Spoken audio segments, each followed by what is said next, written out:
Thank you. Good afternoon. Please sit down. Secretary Janet Garin, Dr. Alex Cueto, Dr. Carlos Patalinhog Jr., Dr. Lupo Carlota,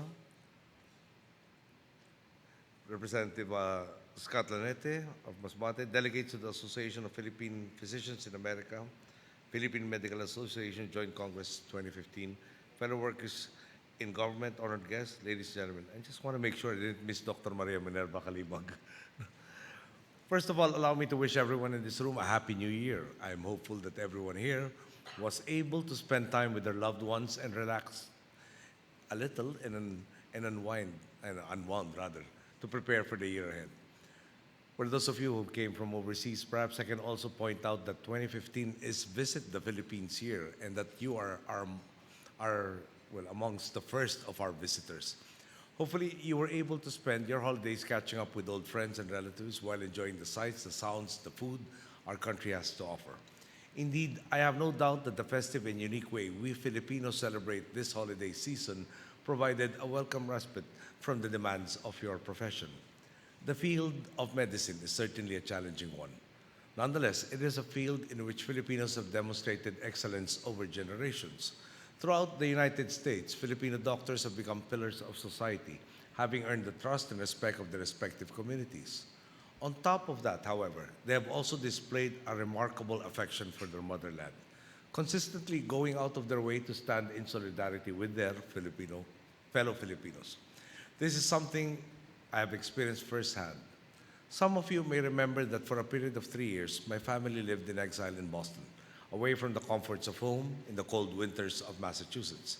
It was the warmth and support of our fellow Filipinos in the neighborhood that kept our family going, helping us continue the struggle against the dictatorship. In fact, among those who showed the greatest compassion and solidarity with us were families of doctors who remain good friends to this day, such as the families of Dr. Mario Bocal, Dr. Florencia Ipona, and Drs. Steve and Cherry Aguilar. Today's gathering is proof positive that while many things have changed significantly over the years, the compassion of Filipinos in medicine remains. By this, I refer to much more than your professionalism and skill. I'm talking about how much you give back to your countrymen. Over the course of its history, the Association of Philippine Physicians in America has always made its presence felt to our countrymen in the form of humanitarian, medical, and philanthropic help. You were there in the aftermath of the eruption of Mount Pinatubo in 1991. You sent help after Typhoon Haiyan made landfall in the Philippines in 2013. On top of this, you have regularly extended help in the form of medical missions for the less privileged. Your efforts to spur change can also be seen in events such as this, which serves as a venue to share your expertise in your respective specializations, thus helping raise the standards of healthcare here at home. I stand here today to extend the gratitude of our people and to tell you that our administration moves in support of your efforts. The goal of making good quality healthcare available to all Filipinos cannot rest on the shoulders of a single entity or sector. All stakeholders, from government and private sector alike, must do their utmost. This is precisely why our administration has directed tremendous focus to the health sector. From 2010 to 2014, the approved budget of our Department of Health more than tripled, going from 24.65 billion pesos to 83.72 billion. And the 2015 budget has increased this even further to 86.97 billion pesos.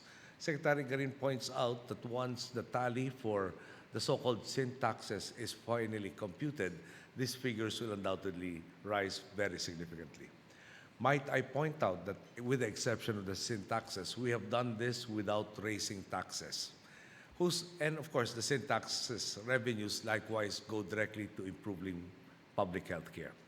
The effects of our focus and strategic approach to the health sector is clear. We have been able to register a vast majority of our population under PhilHealth, our National Health Insurance Program.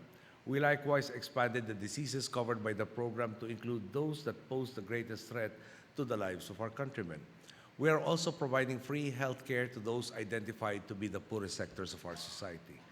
Now, they can simply walk into any government hospital, show their PhilHealth card, and receive medical treatment free of charge. We have also managed to give our health facilities much needed upgrades. From 2010 to 2014, we have spent a cumulative total of 46.39 billion pesos upgrading more than 6,900 health facilities nationwide. And at the same time, we have been strategically deploying health professionals to communities. During our term alone, for instance, we have deployed 429 doctors, 9,137 midwives, and 48,390 community health teams, and 64,023 registered nurses to communities found to be in need. Of course, like you, we subscribe to the saying that an ounce of prevention is worth a pound of cure. For this reason, many of our social interventions have also been deliberately designed to target a healthier citizenry. One major example of this is our Pantawid, Pamilyang Pilipino program, which covers more than 4 million Filipino households. The program gives cash grants to families providing they fulfill certain conditions, which include having their children vaccinated and having pregnant mothers go through regular checkups. In line with this, we have likewise stepped up our efforts to provide vaccinations for our countrymen. For instance, we have consistently strengthened our immunization program against measles. As of November 2014, we have been able to immunize 91% of our children 1 year old and below from this disease. And we are intent on achieving our target of at least 95%. Not to mention,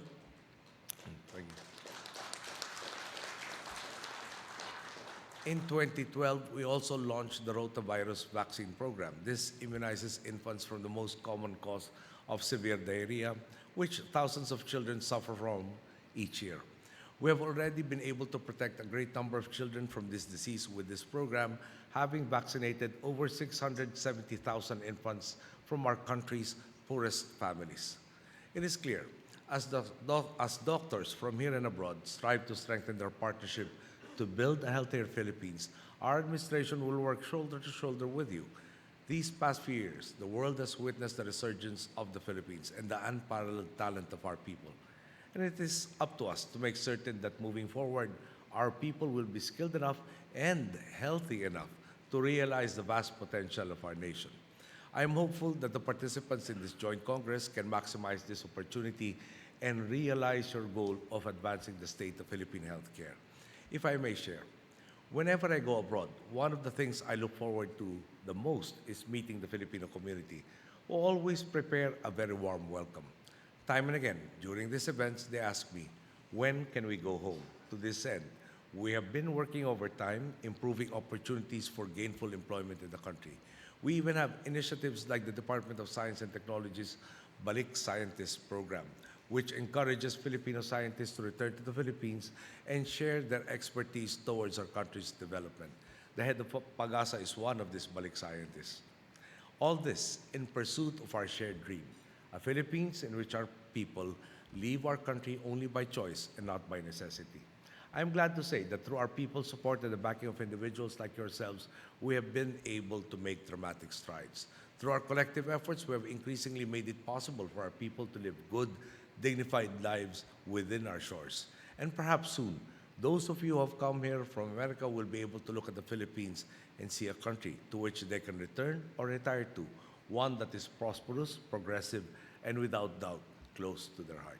Thank you and good day.